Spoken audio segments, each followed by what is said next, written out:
Please stand for the commencement procession, our platform party, our faculty, and our graduating students from the class of 2022.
Please continue to stand for our national anthem.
Please be seated.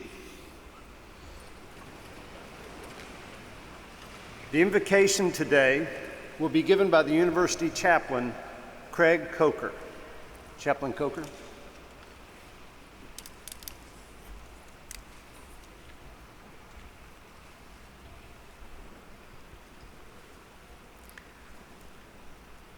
Let us pray. Gracious God, we give thanks for these graduates who have finished their course of study, and for all those who have walked at their side. We are grateful for the friendships they have made, the insights they have found, and the knowledge they now possess. Give to them a right pursuit of justice and truth. Keep them attentive to conscience and servants of the common good. Amen.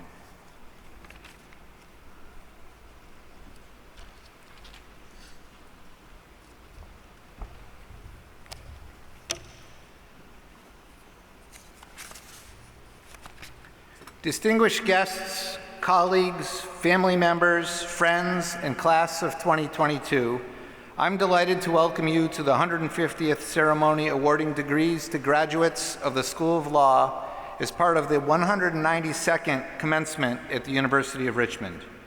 It's an honor to be here with so many outstanding graduates to celebrate their achievements with all of you. Graduates, we are so proud of your knowledge, skills, commitment to justice, all of which empower you to make a great contribution to the good of our society. It's also a pleasure to welcome to campus the families and friends of our graduates, and to thank you for providing them with the support and encouragement they need to reach this milestone in their lives. I know you are excited, as we are, to celebrate the culmination of their many, many years of study. Finally, I want to express my deep appreciation to our staff and our faculty for the enduring contributions they've made in the lives of our graduates. Thank you for wholeheartedly embracing your roles as teachers, as scholars, as mentors, especially as we navigated together through the many challenges of the pandemic. Graduates, know that the years of hard work that have preceded this moment, and we applaud your passion, determination, and grace. Thank you for all you've contributed through your scholarly work with our faculty and the bonds you've shared with your classmates, to the deep sense of community that is a hallmark of Richmond law. We hope your time here has been as fulfilling for you as it has been for us. Today we recognize the individual and collective achievements of the class of 2022, and we look forward with great hope and anticipation to your continued accomplishments in the years ahead. I'm confident that your education has prepared you to make a difference in the world and in the lives of others, and especially to promote justice and the common good. Thank you and congratulations.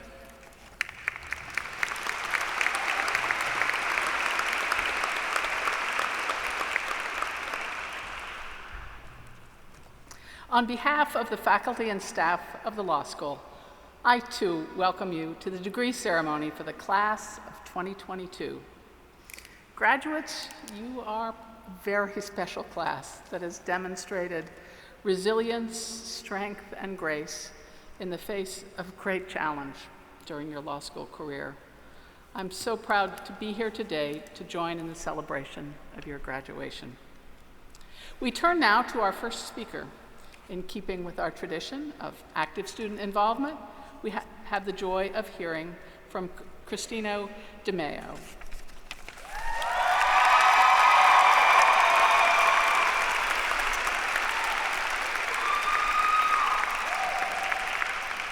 Christina was born in England and lived as a child in Kenya, but mostly comes from Culpeper, Virginia. She graduated from the University of Virginia with a bachelor's in English and a minor in astronomy. Christina worked as a middle school teacher, teaching English, math, astronomy, and music to 6th and 7th graders. A brave person indeed. After some time as a stay-at-home mother, Christina became a newspaper reporter, then editor of her local newspaper, and after graduation, Christina will be working at Mickey Hamlet in Charlottesville, Virginia. I'm pleased to present Christina DeMeo.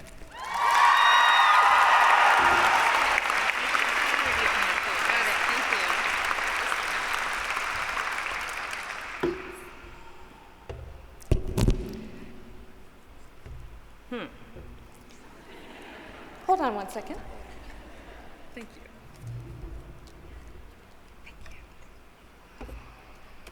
That's better.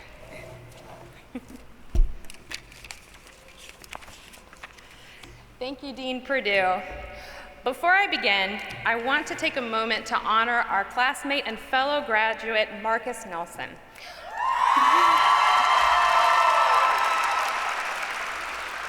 Marcus and his wife, Megan, will be celebrating this Wednesday morning with their 3-year-old daughter, Ella, as she rings the bell to celebrate the end of her cancer treatment infusions.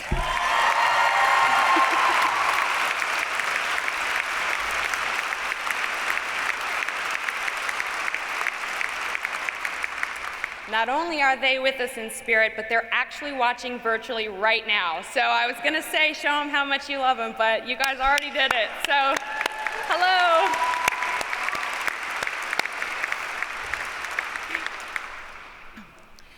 When I stepped onto the Richmond Law campus as a brand new 1L, I felt overwhelmed with excitement and nervousness at the daunting nature of what I was about to do.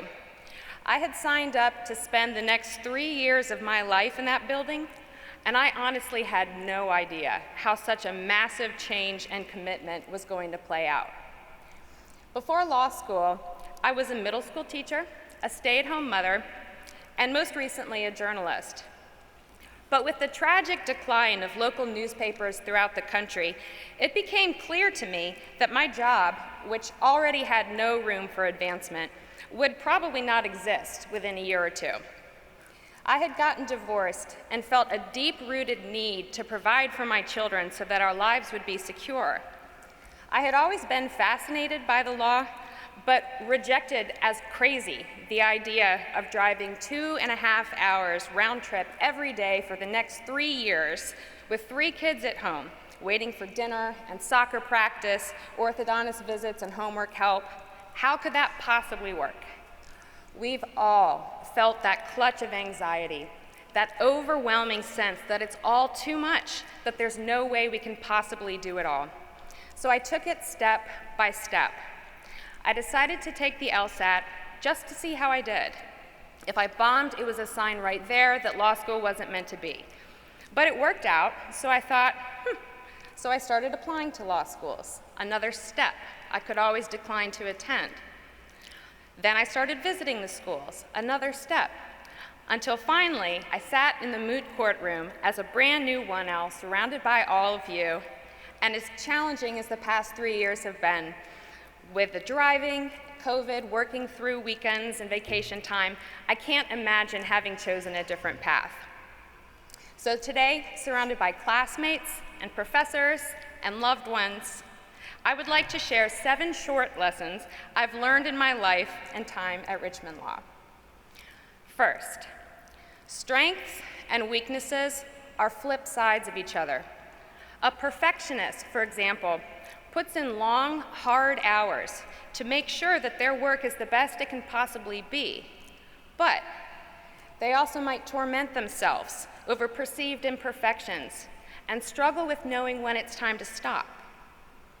A sensitive person might take offense too quickly or feel hurt over comments that wouldn't bother others, but they're probably also thoughtful and empathetic with the people in their life. When we encounter these weaknesses in ourselves and others, let's try to reframe them as flip sides of strengths and appreciate the value that we and others bring to the table. Second, treat people like human beings, even if they're older than you or younger than you or different. Respect them, see them for who they are. Children, for example, are human beings with thoughts and feelings and uncanny insights. They deserve to be treated as people. The same is true for older folks. They may move a little more slowly, but they often have richness of wisdom and experience. Some of us look different, or feel different, or sound different, or think differently. Our classmates, our coworkers, our bosses, they are people just like us, with their own worries and stresses and joys and senses of humor. When you look at someone, see the human being in front of you, find a way to connect with them, and treat them with compassion and respect. Third, when you encounter a difficult decision, put yourself 10 or even 25 years into the future and ask yourself what path your future self will wish your present self had taken. I've found this, more than anything else, to be the best source of wisdom as I navigate choices in my life. Sometimes it leads us to do the softer, gentler thing, to take the high road because we would later regret getting down in the mud. But other times it leads us to do the stronger, bolder thing, to stand up for ourselves or others because we'll later regret if we stayed silent.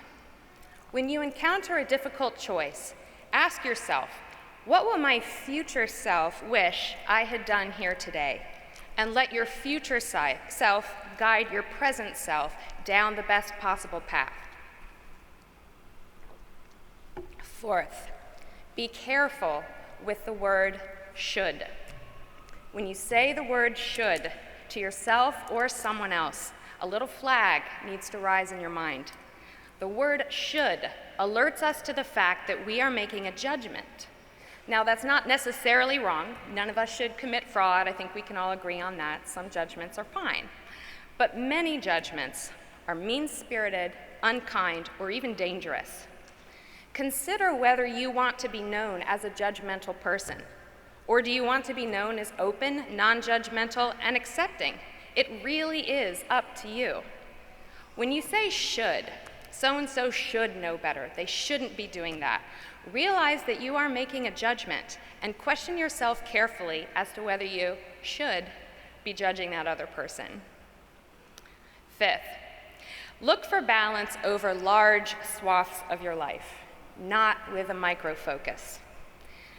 I read once that balance is an elusive concept, that true balance as a permanent state of being is an impossible goal.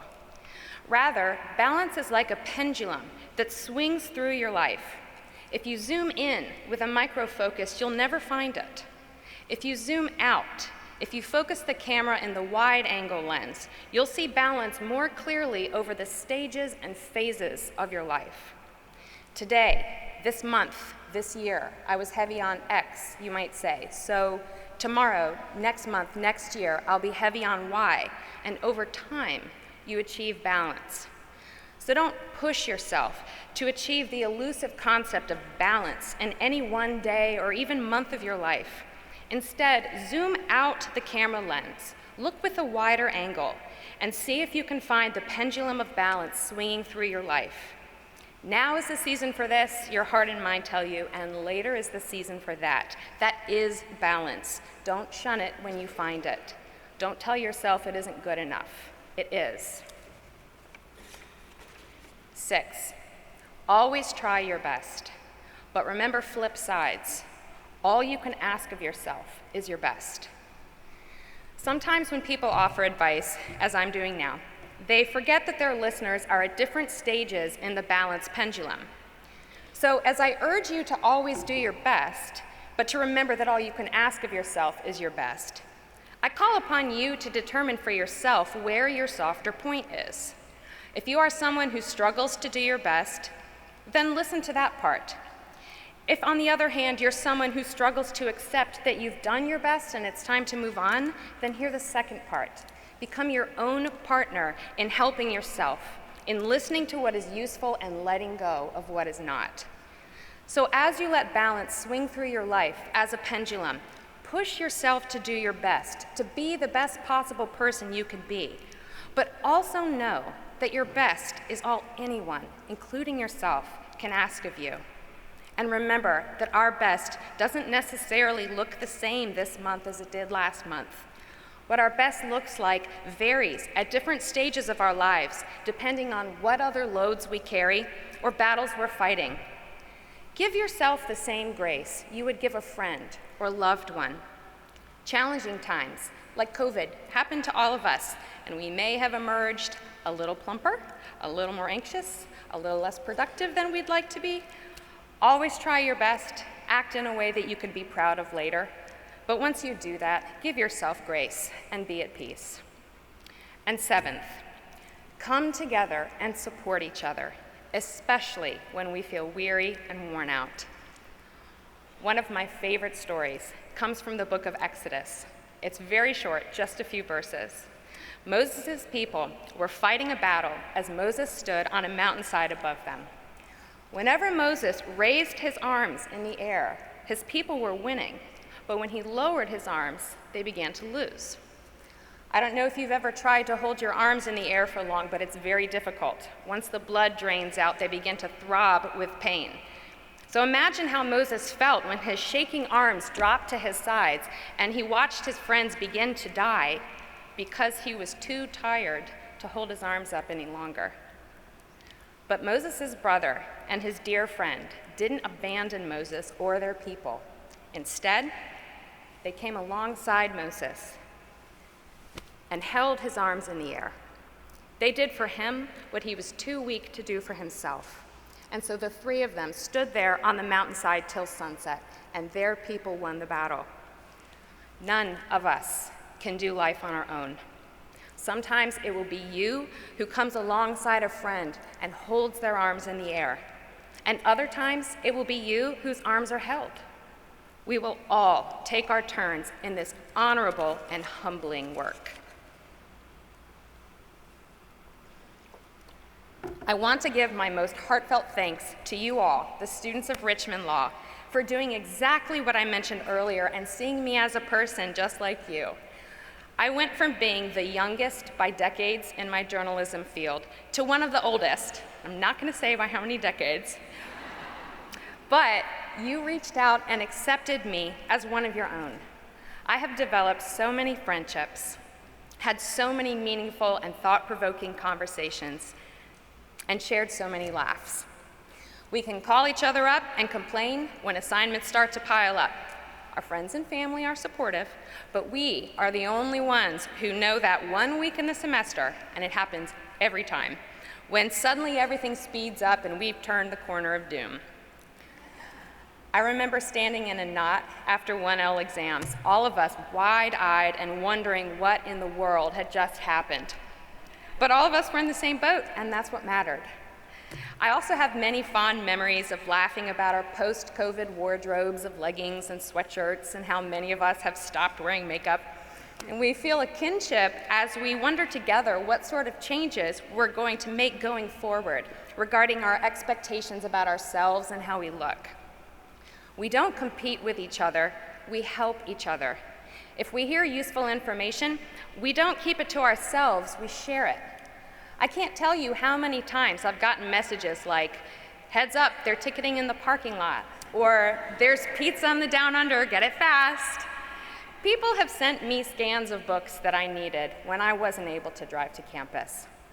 We share our notes when we have to miss class. Unlike some other law schools, the students here don't cut each other down, we lift each other up. We're in this together, and I'm so honored to have been welcomed and accepted as your friend. I also want to thank our professors and all the staff who invest enthusiastic energy into teaching, training, and challenging us to be the best we can possibly be. You care about us, our education, and our experience here at Richmond Law. You help us to dig deeper and think more profoundly about the law and our role in this world as attorneys. You care about us as human beings, and you work tirelessly, whether it's grading papers, developing class schedules, fixing the bugs that live in the classroom speakers and the Zoom microphones. You come alongside and give us the best law school education we could have asked for. Most of all, I want to thank my family, my brother and sister-in-law who love and support me, my niece and nephews who make me laugh, my tireless mother who helps me continually,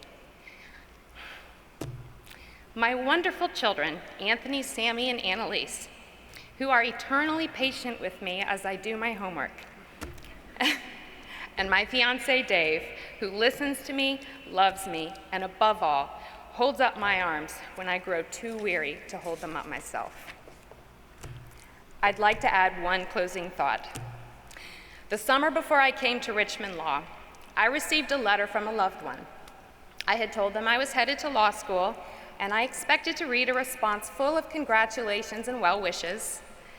My heart sank when, instead, I read pages and pages of disappointment in me about the mistake I was making, about how impossible it was. They said, "You have a better chance of winning the lottery than making this work." I hid in my bedroom and cried. All of my worst fears were on those pages. I felt hurt and hopeless. But gradually, something in my spirit stirred. My resolve rose within me, and by the time I left my bedroom to wash my face, I was determined I would make law school work. In fact, I was going to tackle it with every ounce of energy I had and succeed. And not to show the letter writer, but to do something far more important, to show myself I could do it. And here we are today, celebrating together.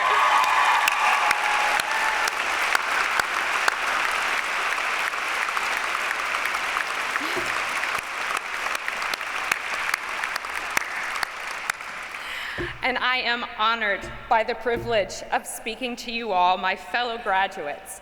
We succeeded together. We accomplished what sometimes seemed absolutely impossible. We held up each other's arms when we were too weary to hold them up ourselves. We should be proud of ourselves and each other.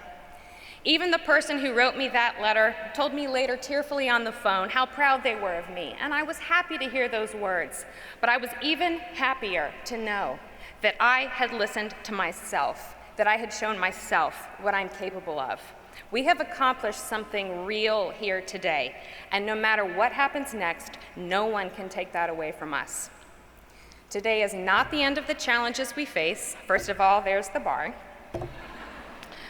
We're finding or starting a new job. Some of us are moving to a new city or a new home. As the years go by, many of us will begin new relationships or watch them end. Some of us will have children. Some of us may face a scary diagnosis. I want to take us all back to that moment we first set foot on campus as brand new 1L students. Remember that feeling? The excitement, the nervousness, the sense that we were embarking on something overwhelmingly huge and we weren't sure if we could do it.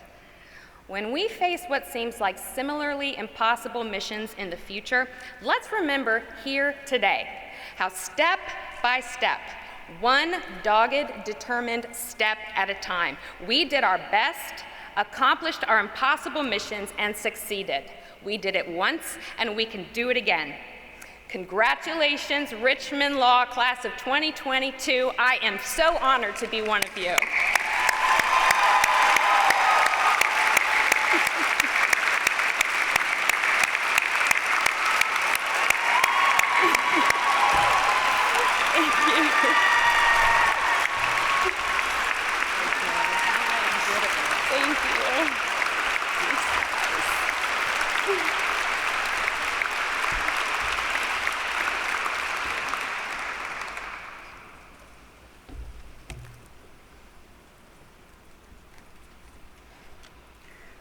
Thank you, Christina, for those wonderful remarks. Each year, students from the graduating class also select a member of the faculty to speak to them at commencement. This year's faculty speaker is Lee Melton. Lee Melton has had a wonderfully diverse background in law. In the corporate and public sector environments, she's been a successful managing partner of a law firm for over 15 years. Moreover, as a general litigator, Lee's work encompassed criminal, juvenile, domestic, landlord, tenant, contract dispute, personal injury, elder law, real estate, mediation, appellate work. Lee has also had an in-house background with the Miami Heat, where she first learned to collaborate effectively with others at all levels of an organization. Lee helped establish and was president of Midshore Pro Bono, a nonprofit organization that connects low-income individuals and families in need of civil legal help with volunteer attorneys and community resources. For 9 years, Lee was an adjunct faculty member at the University of Baltimore School of Law and a visiting professor with us. She teaches multiple classes, including interviewing, negotiating, and counseling, which aim to improve students' understanding of negotiation and their effectiveness as a negotiator. And the Aging and Disability Practicum, which is a medical legal partnership within the University of Richmond's Law School and Virginia Commonwealth University. Established in the fall of 2018, the Medical Legal Partnership provides legal and social services to approximately 350 residents at Dominion Place Apartments, an affordable housing facility for seniors or individuals with disability living at or below the poverty line, as well as several other communities with high populations of indigent elderly people in the metropolitan Richmond area. Indeed, I understand we have some of our wonderful residents from Dominion Place here today, and we welcome you. It gives me great pleasure to introduce Lee Melton.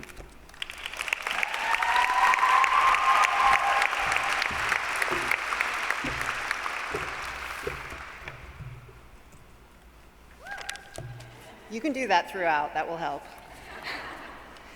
Thank you, Dean Perdue, for making me sound so fantastic. Good afternoon and congratulations to the Richmond Law Class of 2022. I can't tell you how honored I am to be your faculty speaker and one of the last people who gets to address you as a class. Why am I here? Because of you. You're one of the most tenacious, courageous groups to graduate. And look at you in your robes. I mean, usually when you're wearing a robe at 2 in the afternoon, it means you've given up. But not you. Instead, you should be proud of yourself. Why? Because after 3 years, you can see both sides of every story. You can think critically about client issues and help counsel clients through a decision. You can read and type faster than you ever thought possible. You can manage stress, kind of. And you've purchased moral character from the Virginia Bar for the low price of $475. It's like they're giving it away. And good news, your skin will return to a healthy glow now that you're graduating. When I was trying to think of ideas for this address, I spoke to my friend Jim Gibson and asked what I should talk about. He said 5 minutes. No, he said tell a joke and offer some advice. So the joke. I could tell a lawyer joke. I've practiced close to 25 years and I've heard many. But the problem is that lawyers don't think lawyer jokes are funny, and non-lawyers don't think that they're jokes. So now the advice. I thought that I would dispense some words of wisdom before you go out in the world. What I'm about to say may contradict what you've spent 3 years learning, but here goes. Number one, you are not in competition with one another. We are done sectioning, sorting, curving, and ranking you. The success of your friends is your success as well. The people sitting next to you are your peers, your support system. Look around and be kind to them. Because in 25 years, when you're nominated for a high position, these are the people that the press will track down to find out something embarrassing about you. Today is a good day to agree that what happened at Richmond stays at Richmond. You know what I'm talking to you, you who went to the barrister ball. You know what I'm talking about. Number two, although you can now think like a lawyer, you should not always do so. Use your heart as well as your brain. Brian Stevenson, the lawyer and social activist, said, "The mind-heart connection compels us not just to be attentive to all the bright and dazzling things, but also the dark and difficult things." His mind-heart connection has led him, among other things, to fight to end the death penalty, just like your own Corinna Lane. You should do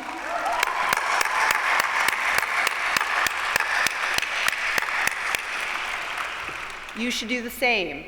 Even on a smaller level, you can manifest the mind-heart connection.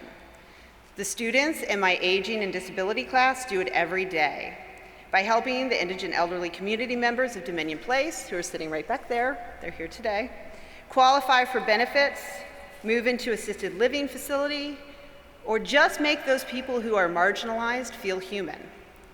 Get into the habit of erring on the side of kindness, generosity, and justice.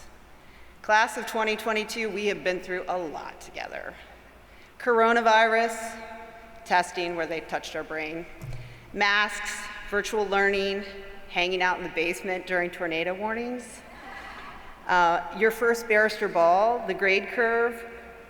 We know each other, and what I know about the class of 2022 is you guys have big hearts. Practice law accordingly. Number three, and this point kind of goes without saying, but you're meant to be a lawyer. You belong in this profession. There are times when you probably didn't think you belonged. Oh well, you're lawyers now, about to be licensed. Number four, the bar exam. Keep the bar exam in perspective. You came to law school to help people, or at least to argue that the water was already polluted before your client began fracking. Regardless, remember your purpose during those anxious moments in May and June and July. The bar does not determine your value. It's just a marathon you must complete. Study hard, reach out to your advisor, take it seriously. Run it twice if you have to, pass it, and move on. Number five, keep helping others. Richmond Law School not only trains its students to be fine lawyers and advocates, but also to be exemplary members of their communities. Richmond Law encourages students to use their professional training to benefit the community, particularly the underserved populations. As such, attorneys who were once in my clinical program, but are now attorneys in the Richmond community and out in the audience today, realize they have an ethical obligation to their community, and the knowledge that pro bono legal work provides students exposure to a range of important legal issues and invaluable experience that will shape their education. So volunteer regularly, especially for the clinic at Dominion Place. No pressure. Richmond Law has a long history of preparing students for lives of purpose, thoughtful inquiry, and responsible leadership. Take the knowledge you've learned from Richmond Law and represent yourselves, others, and Richmond to the best of your ability. For example, when you help an elderly person in need because they've fallen prey to a Ponzi scheme, let them know you went to Richmond. When you help a veteran recover money and benefits from the VA, let them know you went to Richmond. However, if you commingle funds or fail to file a pleading on time, and get sued for legal malpractice? Let them know you went to William and Mary. Number 6, finally. Stay close to, as you call them, non-lawyers, non-law student persons. Just so you know, these people are referred to by the outside world as normal. We actually have some in the audience today. They're called your family. And many of them are presumably close to bankruptcy for being so supportive. Hold on to your friends and family who knew you before law school, and better yet, stuck with you. They will keep you honest. They will stop you from using phrases like whereas, pursuant to, my favorite, re ipsa loquitur. Also, this is addressing the family. To the family of today's graduates, do not believe your graduate when they say they don't know how to write a will or defend your speeding ticket. You've paid for the privilege of free legal advice for the rest of your life.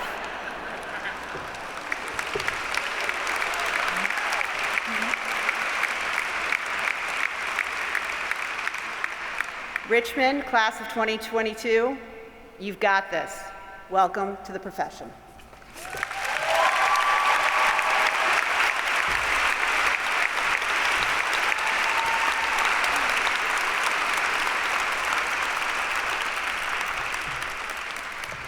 Thank you, Professor Melton, for your wonderful insights and your wonderful contributions to the law school. And now it's my pleasure to introduce the Honorable Colette McEachin, Commonwealth Attorney for the City of Richmond. Colette Wallace McEachin was elected Commonwealth Attorney in November 2019. She was the first woman and the first African-American woman ever elected Richmond Commonwealth Attorneys. She's worked in that office for over 20 years. Prior to her election, Ms. McEachin was the Deputy Commonwealth Attorney responsible for supervising prosecutors in the General District Court that handled misdemeanor crimes, felony preliminary hearings, and traffic cases. She also supervised felony sexual assault cases and the office's community-based sector prosecutors. She has prosecuted crimes at every level, from domestic violence to burglaries, rape, and homicide. Ms. McEachin graduated from Brown University and received her Juris Doctor from the University of Virginia Law School, not William and Mary, just for the fair. She's a member of various bar associations, including the Virginia State Bar, the Richmond Criminal Bar, the Hill-Tucker Bar Association. She's currently a member and formerly chair of both the Virginia Forensic Science Board and the Criminal Law Section of the Virginia State Bar. She was formerly a member of the Hill-Tucker Bar Association Executive Board. She's served on the faculty for Virginia Supreme Court Professionalism course, which is mandatory for all new attorneys. She's also a member of the State Maternal Mortality Review Team, Virginia Attorney General's Sexual Assault Kit Initiative Task Force, and the Richmond Mayor's Task Force on Reimagining Public Safety. She's currently on the board of Next Up, RVA, which organizes after-school programs in all Richmond public middle schools, and formerly a member of Visitors for Virginia Commonwealth University. Served on the governing boards of St. Catherine's School, the Lewis Ginter Botanical Garden, St. Peter's Baptist Church Child Development Center, and is a member of Richmond Crusade for Voters, a life member of Delta Sigma Phi Sorority Incorporated, and a life member of the NAACP. That's a full life. And it is my pleasure to welcome Colette McEachin.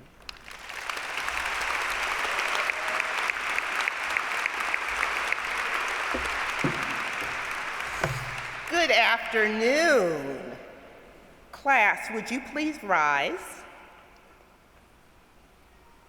Parents, family, do they look good or what? Do they look good or what?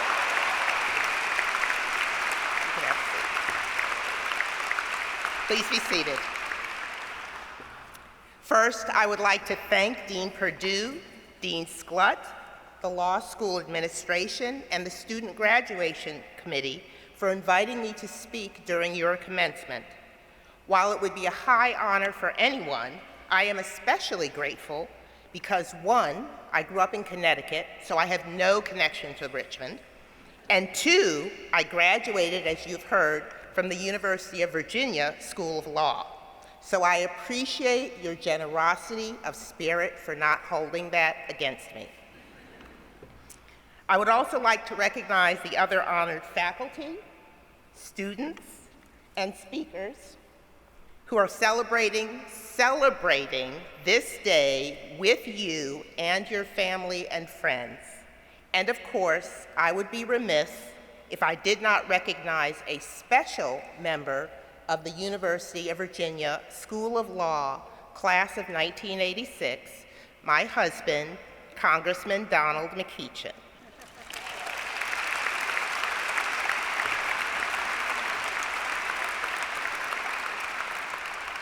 So I debated what I was going to talk about with you today.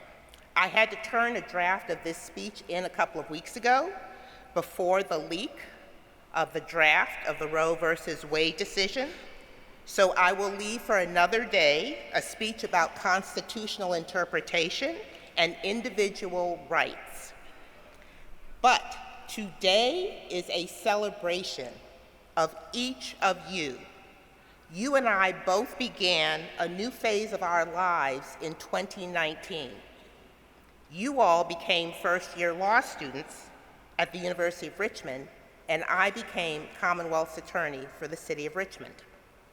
None of us would have anticipated the world-shaking events that followed since then. The murders of Ahmaud Arbery, Breonna Taylor, and George Floyd. The violent riots and peaceful social justice protests during the summer of 2020. The removal of statues celebrating Confederate generals from Monument Avenue here in Richmond. The 2020 presidential election that resulted in the first woman of color being elected vice president of the United States of America.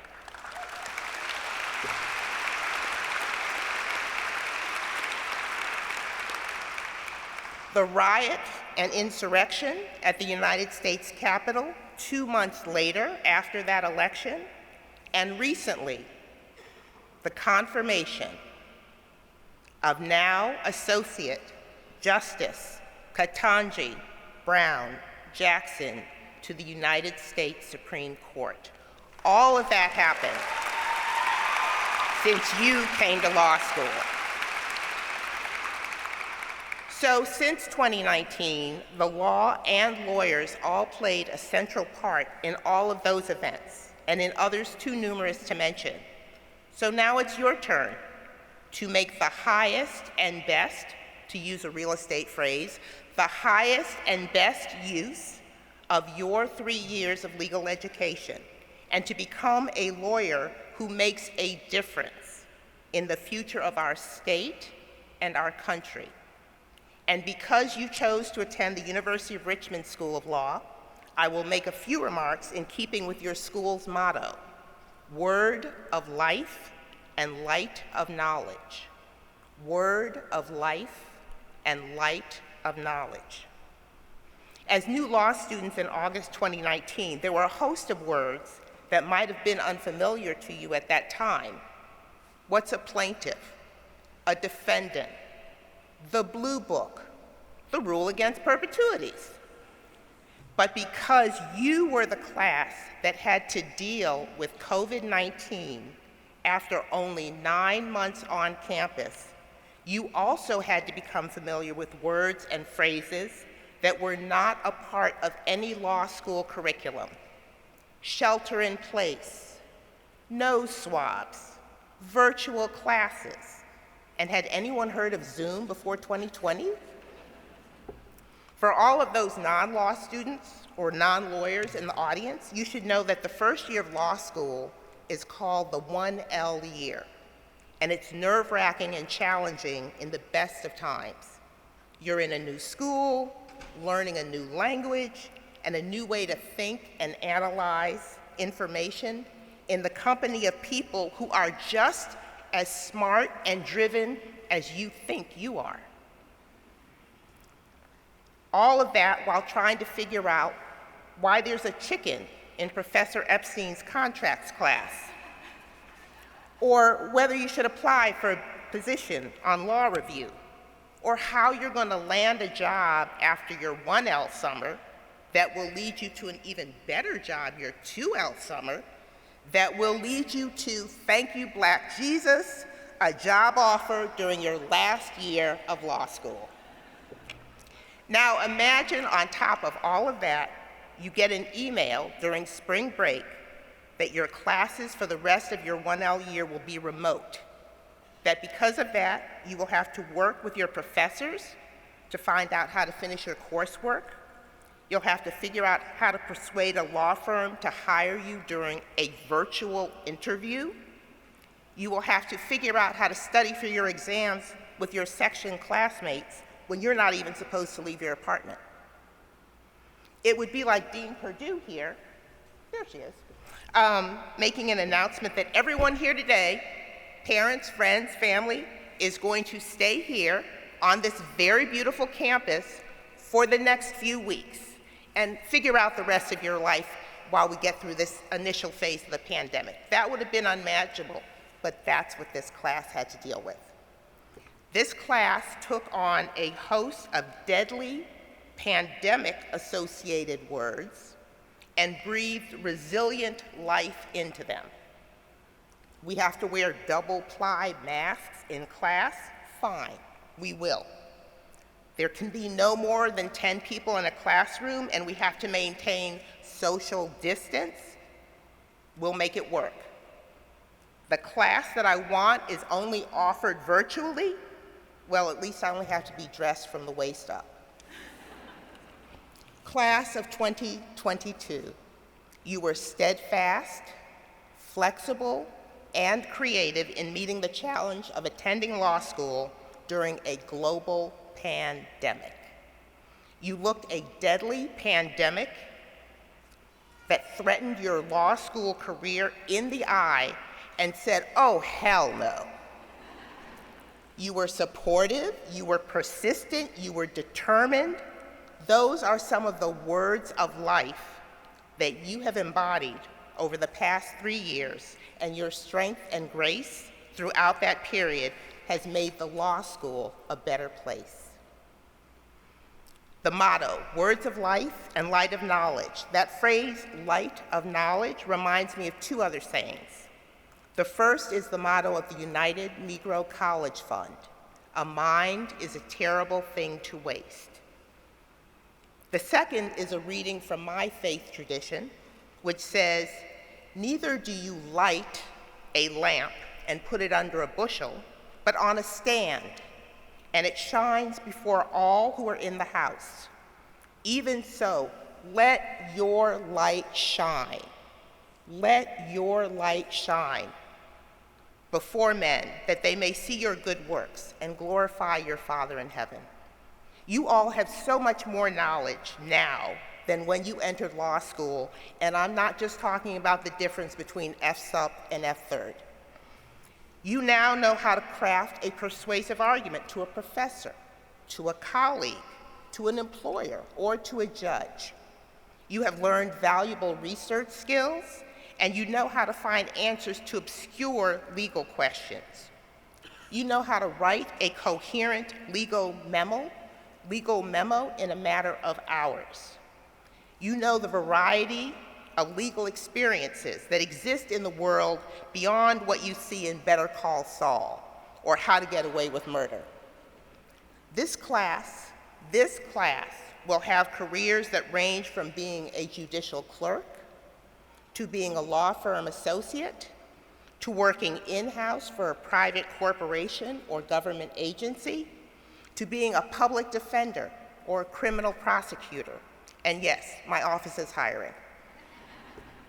Your mind has been enlightened and enlarged, and so I urge you to share that knowledge with others. Use that hard-earned knowledge to do good work and to do good works. Help your family by figuring out whether a relative needs a legal document, such as a will or power of attorney. Help your community by volunteering to do pro bono work through a bar association. Use your analytical knowledge to de-escalate tension, whether it's in a school board meeting or a neighborhood civic association, and help people figure out the root cause of the conflict and how it can be peacefully addressed. I'll let you all know something that I didn't know until I graduated from law school. People will look at you differently once they realize you're an attorney. Occasionally, it will be in the "I don't trust attorneys" kind of way, or just because you're a lawyer doesn't mean you're smarter than me kind of way. But usually, it's in the good, "Can I ask you about this problem that I'm having" kind of way, or "Can you go with me to traffic court tomorrow morning" kind of way. The point is, you now have valuable knowledge that most people don't have and don't know how to access. Knowledge is power. Knowledge is power. And as the great philosopher Ben Parker, whom some of you might otherwise know as Spider-Man's uncle, once said, "With great power comes great responsibility." You are graduates of the University of Richmond School of Law. You are the future that your parents and grandparents didn't even think they could dream about. You are graduates of the University of Richmond School of Law. Use the light of knowledge you possess to be a beacon of hope for others and to illuminate not only your path, but theirs as well. Congratulations.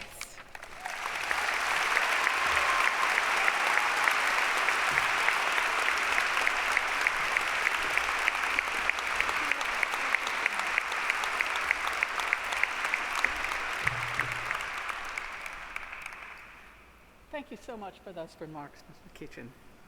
And now it's my pleasure to introduce Associate Dean Jack Price, who I might add has had quite a run along with you all for the last 3 years. Dean Price will present student awards and honors.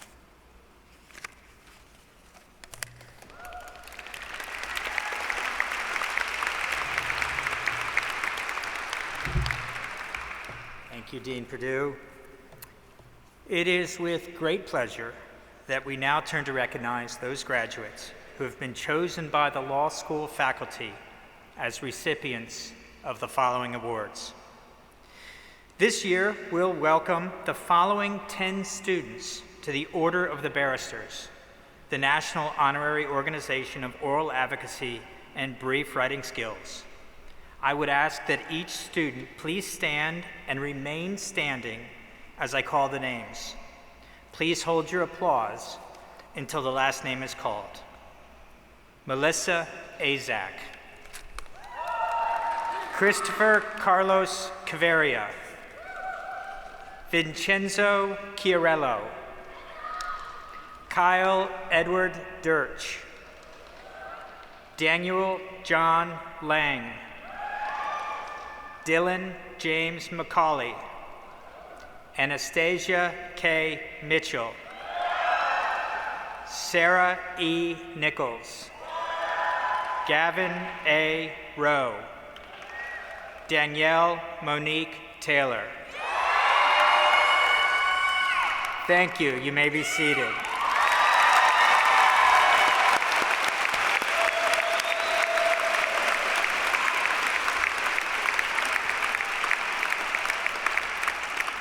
For the following awards, please come to the stage to be recognized when your name is called. The recipient of the American Bankruptcy Institute Medal of Excellence is Jeffrey Lee Sanchez.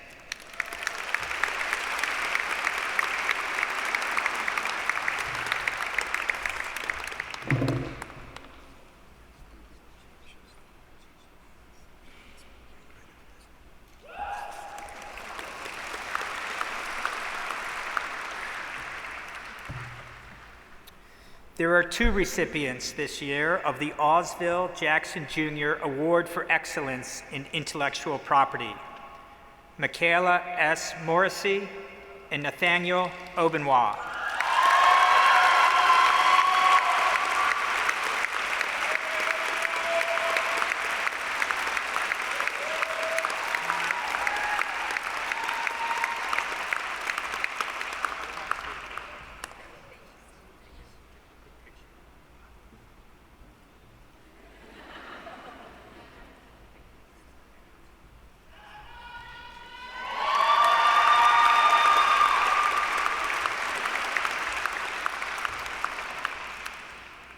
The winner of this year's Cudlip Medal for the highest grade point average at the end of the second year is Christina Rose DeMeo.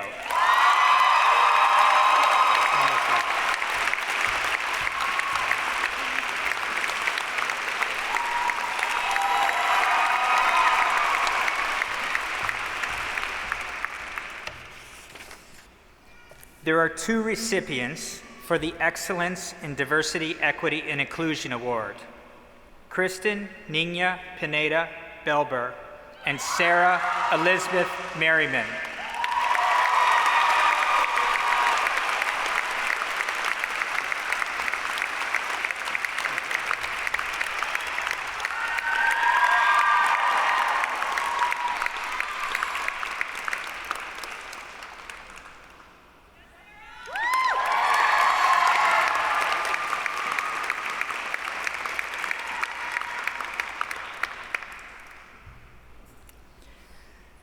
There are two recipients of the Excellence in Legal Scholarship Award: Daniel John Lang and Anderson Fajard O'Connell.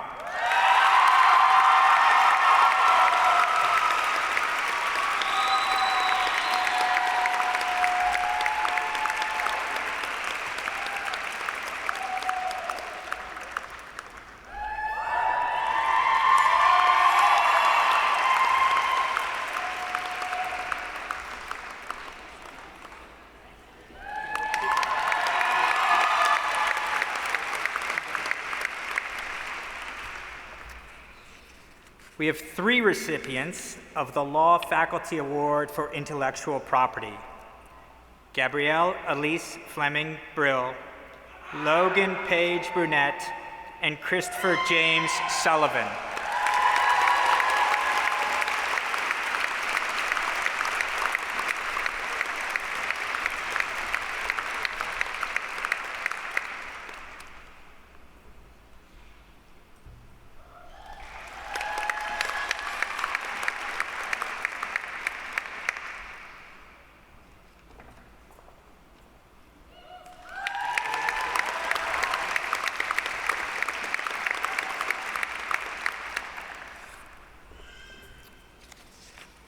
Again, we have three recipients, this time for the Law Faculty Award for Labor and Employment: Anderson Fajard O'Connell, Mary Grace Witten, and Gordon Fitzhugh Willis, Jr.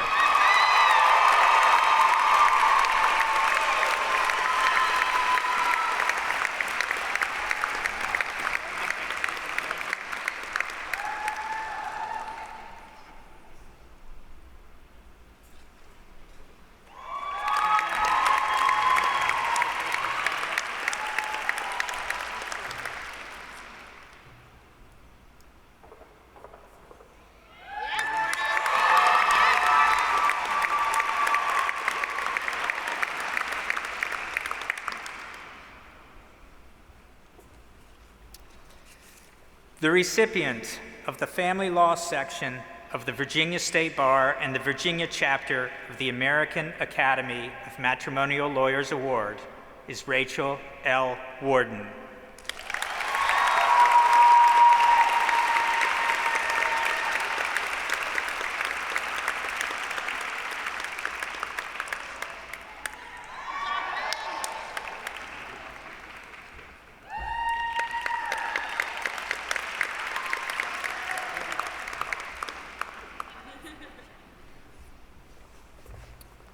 The recipient of the International Academy of Trial Lawyers Student Advocacy Award is Danielle Monique Taylor.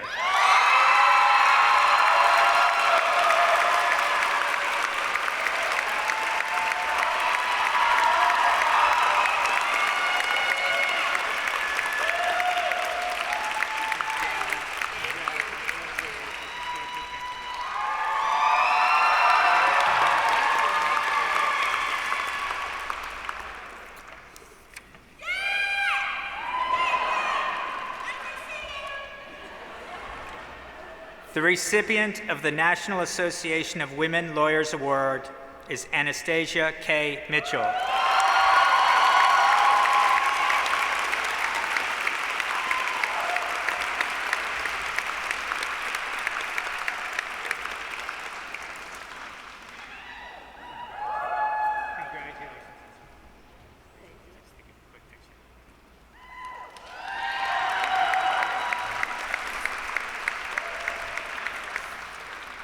There are two recipients of the Oral Brown Award for Clinical Excellence in the Children's Law Center, Salia Camero and Chase John Whitaker.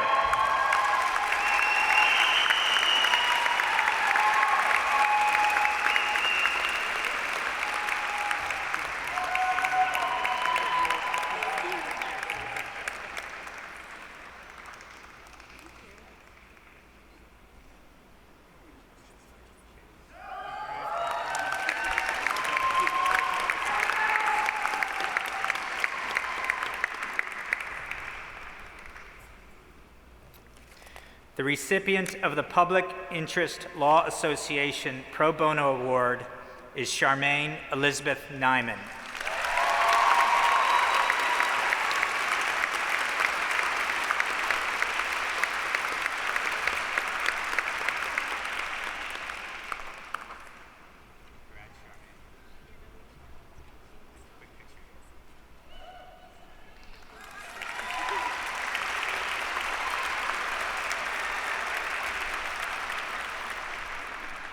There are three recipients for the Racial Justice and Anti-Racism Advocate Award: Marcus E. Nelson,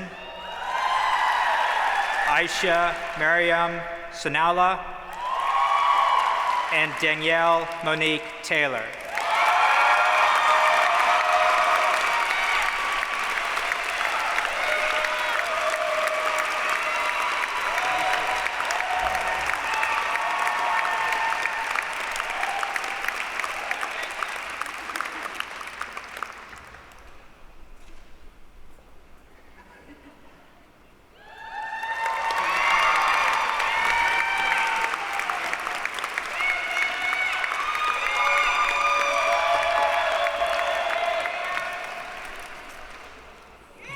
The recipient of the Virginia Bar Association Tax Award is Peyton Elizabeth Reed.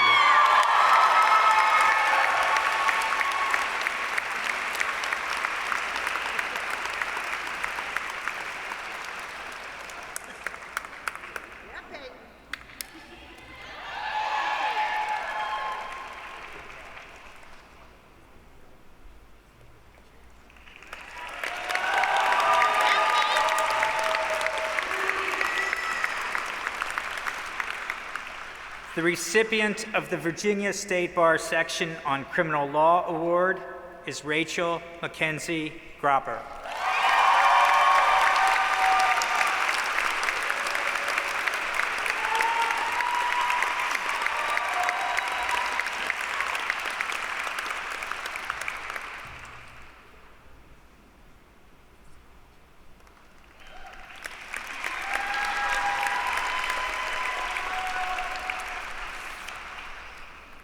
The recipient of the Virginia Trial Lawyers Association Student Trial Advocate Award is Dylan James McCauley.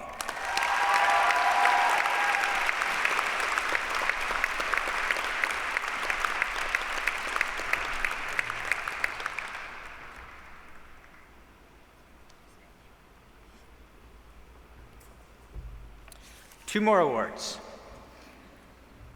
The Professor Nina Ricky Keston Award is awarded by the faculty to the student or students that have shown extraordinary contributions to the law school, the community, and the profession. This year, we're honoring Flannery E. O'Rourke with this award.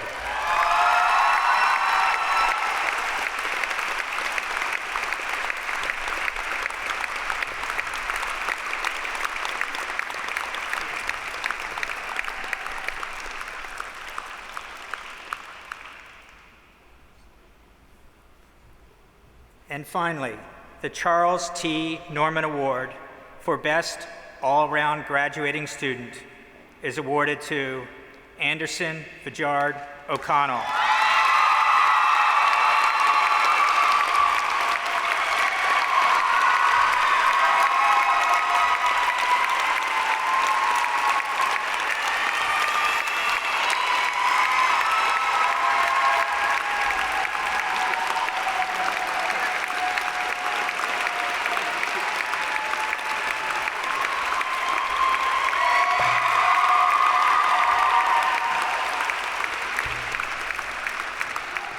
Congratulations to all award recipients for your hard work and dedication to the law. Thank you.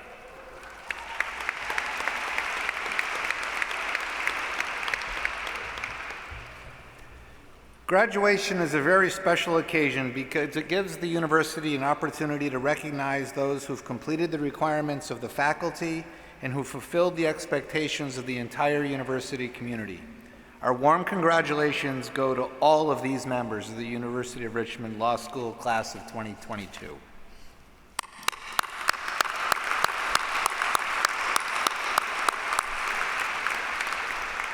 I now call on Provost Dr. Jeffrey LeGros.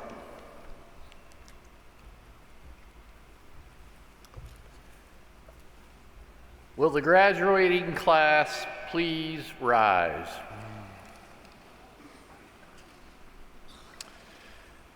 Mr. President, on behalf of the faculty of the University of Richmond School of Law, I have the honor to present these candidates for the degrees of Masters of Laws and Juris Doctor. By virtue of the authority vested in me by the Board of Trustees and upon the faculty's recommendation of completed requirements, I confer upon you the degree of Masters of Law and Juris Doctor of the University of Richmond, with all the rights, privileges, and responsibilities appertaining thereto.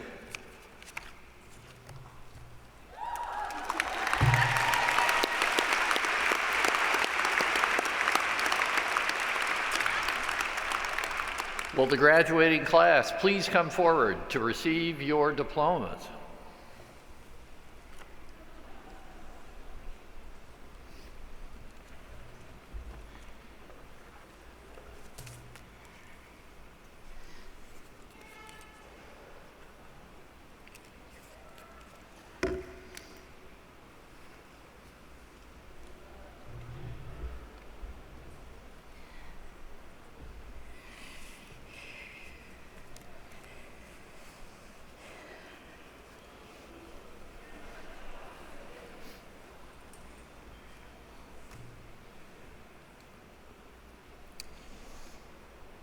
We now recognize the graduate with the Master of Laws degree in January 2022, Dina Abdu Kayat, who is graduating in absentia.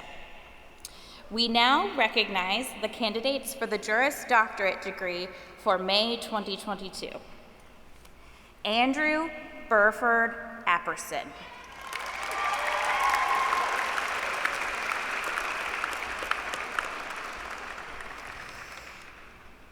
Abigail Merrill Arnett.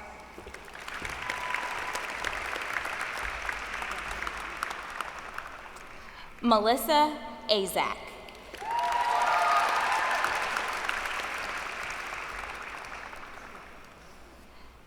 Kristen Nina Pineda Belber.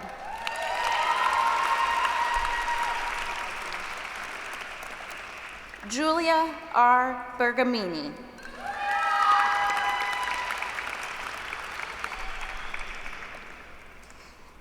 Alexander P. Bertha.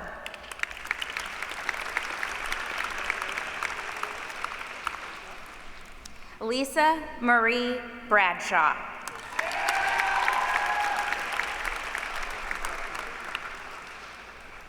Gabrielle Elise Fleming Brill.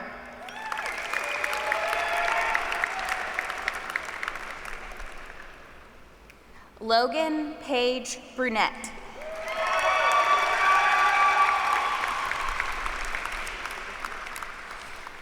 Wyatt A. Burr.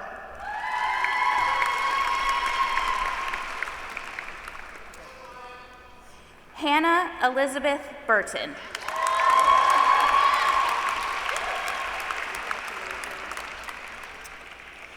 Elizabeth Noland Butler.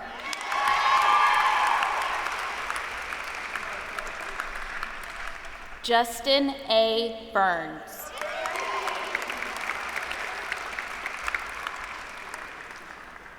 Kimberly Diane Castleman.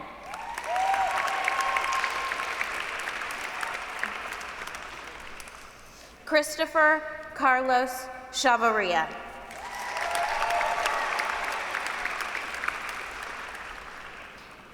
Vincenzo Chiariello.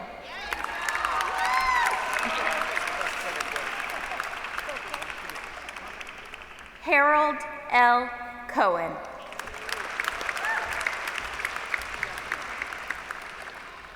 Megan K. Connett.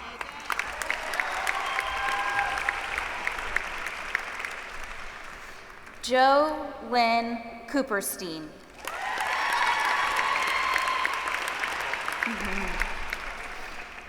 Christian J. Davis.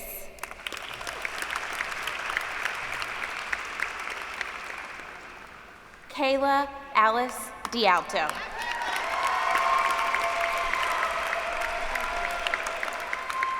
John K. Dickinson V. Christina Rose DeMeo.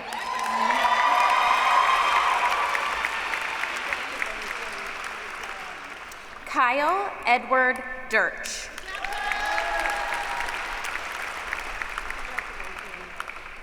Jeremy S. Eaton.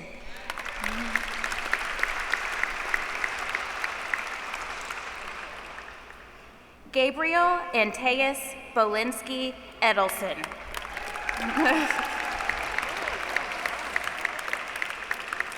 April G. Emerson.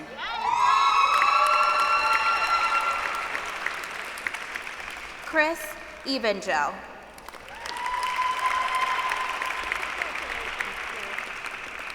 Emily Josephine Fahey.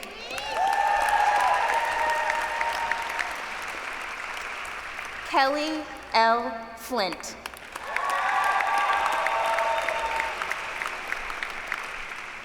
Ryan C. Fowle.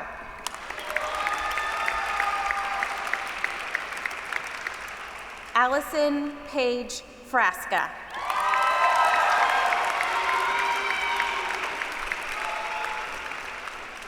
Amelia Ann Gilmer.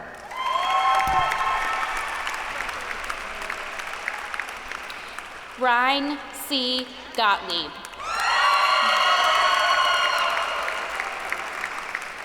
Rachel Mackenzie Gropper.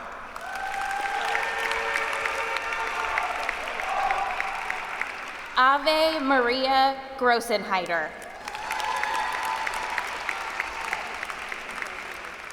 Anna Rebecca Hargett.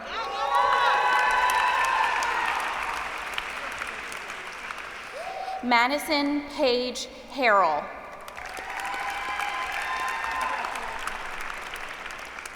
Chloe T. Hillard. Noah Theodore Holman.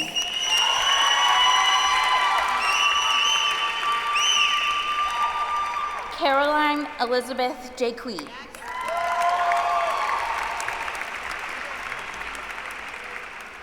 Anna R. Johnson.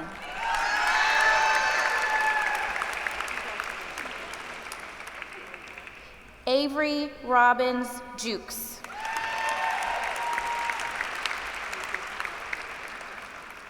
Ken Takashi Kajihiro.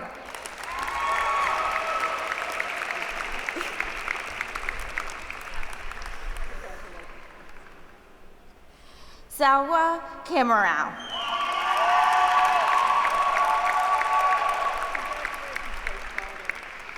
Megan Kathleen Casper.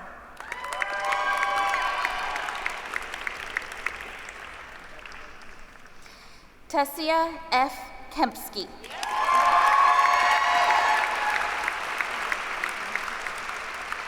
James Brockman Kendall.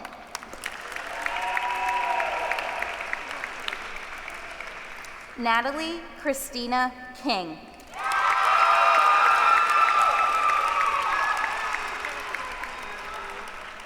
Sarah Elizabeth Kinzer.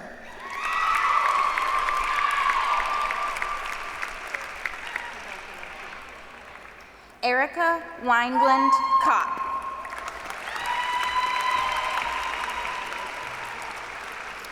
Daniel John Lang.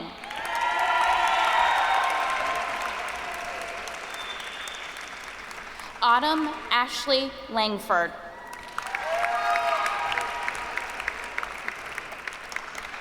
Sarah Faith Larson.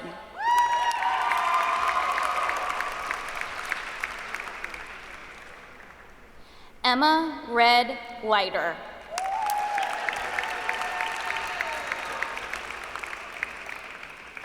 Jasmine Alexis Lewis.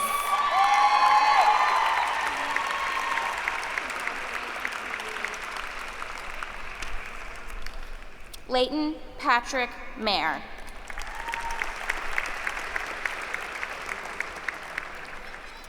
Michael J. Marciano.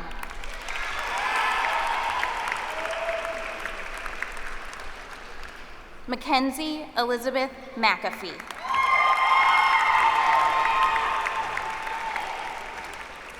Dylan James McGauley.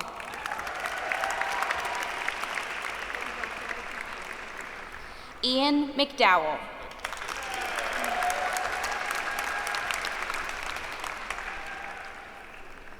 Sarah Elizabeth Merriman.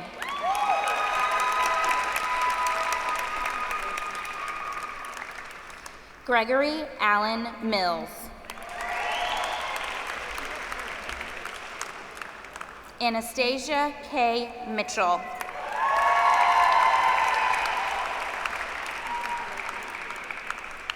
Michaela S. Morrissey.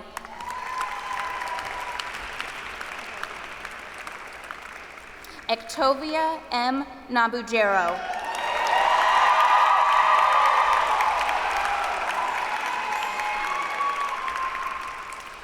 Marcus E. Nelson, who is graduating in absentia.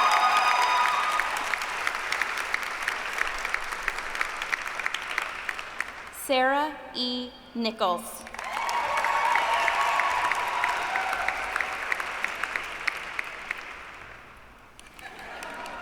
Anyakashi Ndidi Njubibo.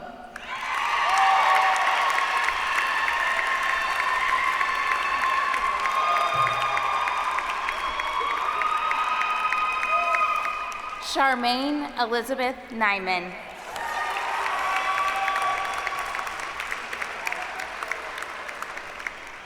Anderson Vajard O'Connell.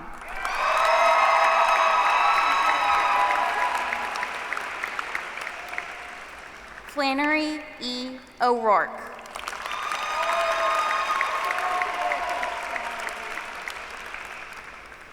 Nathaniel Obenwa III.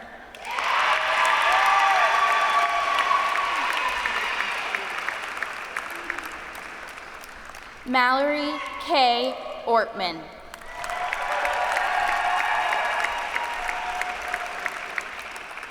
Jeffrey Allen Vaup.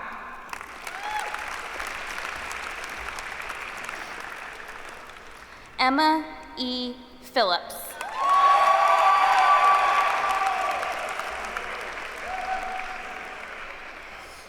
Rebecca Caitlin Pinsky.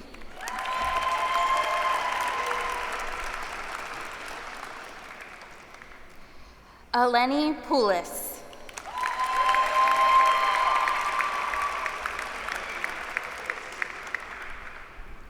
Maya Ravindran.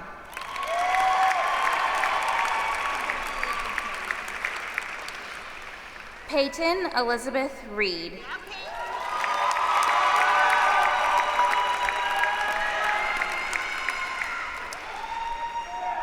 Patrick G. Rice.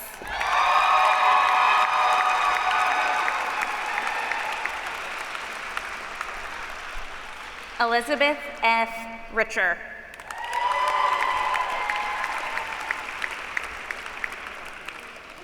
Benjamin Thomas Rigney.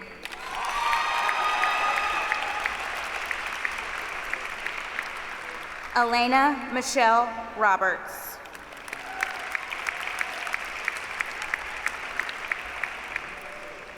Gavin A. Rowe.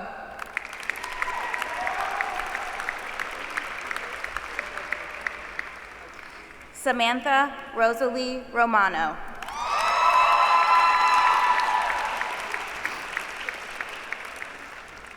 Carlos Adan Ruiz.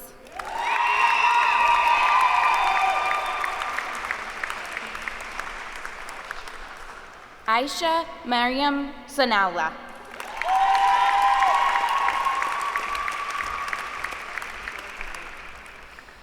Jeffrey Lee Sanchez, Jr.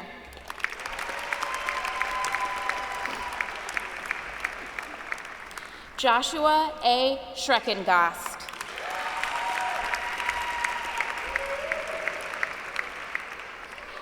Sarah M. Semp.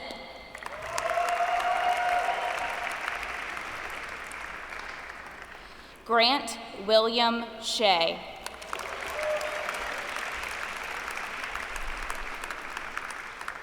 Amanda Lynn Short.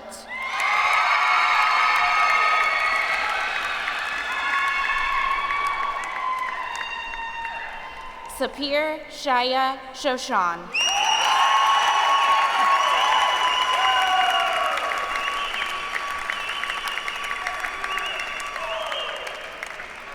Emily Siren.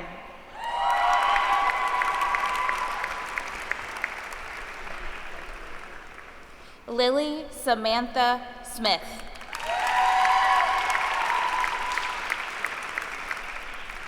Tristan Malik Smith.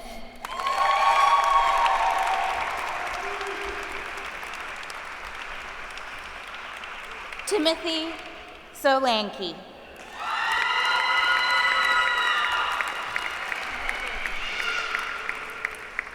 Patrick Christos Salameda.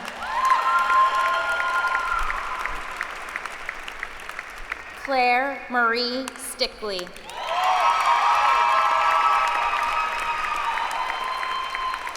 Jay Sheridan Strickland.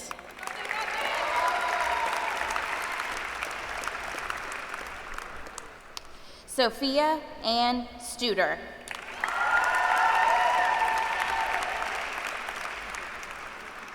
Christopher James Sullivan.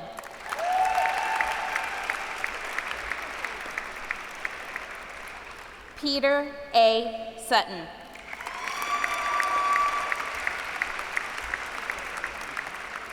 Mary Catherine Talbot.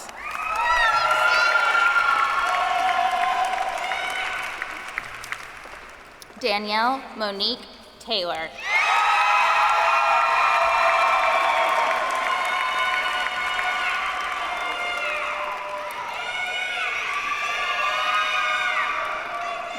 Noah Terpstra.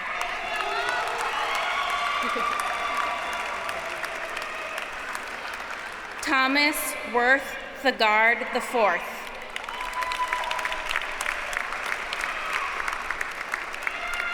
Alexandra Hathaway Tillman.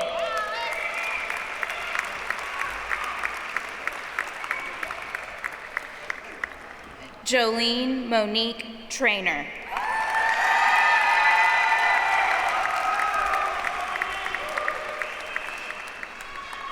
Malcolm Walker Upchurch.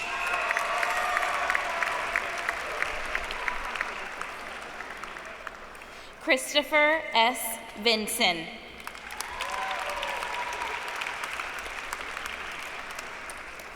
Maria Lynette Walker.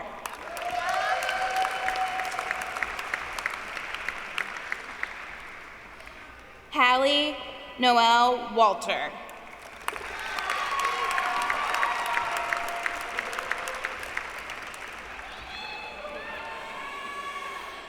Rachel L.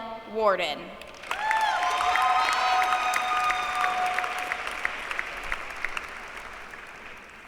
Matthew C. Wathen.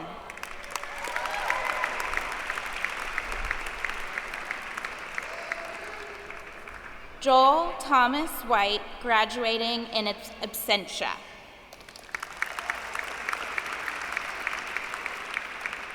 Chase John Whitaker.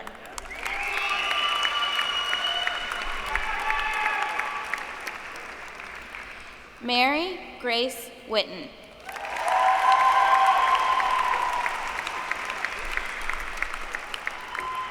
The following candidates are receiving their degrees today from various family members who are alumni or parents of the University of Richmond. Will those persons please join your graduate at this time? Great. All right. Madeline Murphy Colbreth, presented by her mother, Hallett Colbreth, Richmond Law, class of 1991, and her father, William Colbreth, Richmond Law, class of 1990.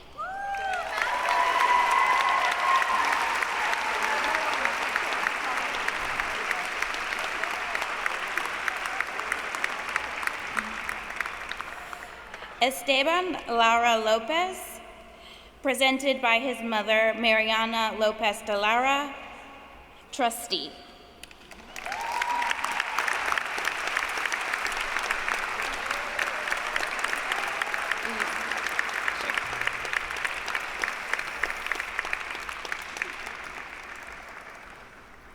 Andrew Douglas Mullen, presented by his parents Tom and Betsy Mullen, Richmond journalism professors.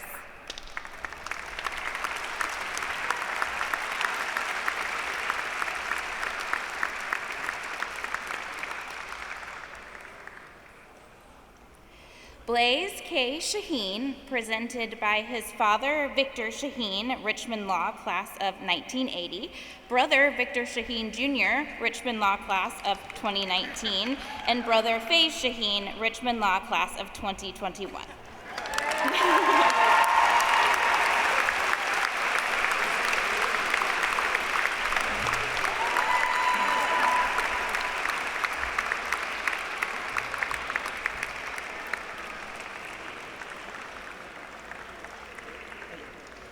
Gordon Fitzhugh Willis, Jr., presented by his mother, Victoria Willis, Richmond Law, class of 1986.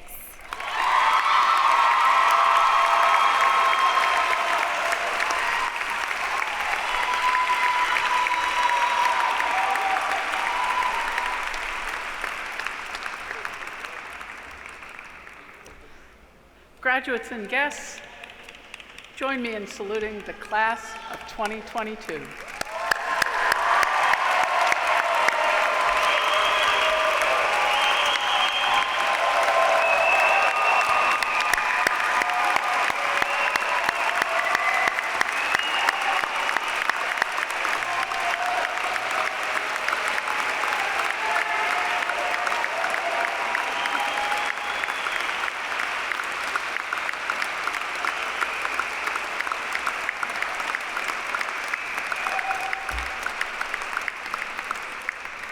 To the class of 2022, you've worked incredibly hard for this accomplishment, but you did not get here alone. You stood on the shoulders of parents and grandparents, spouses, siblings, and friends. And so I would like to ask the class of 2022 to rise and acknowledge those people who did so much to get you here.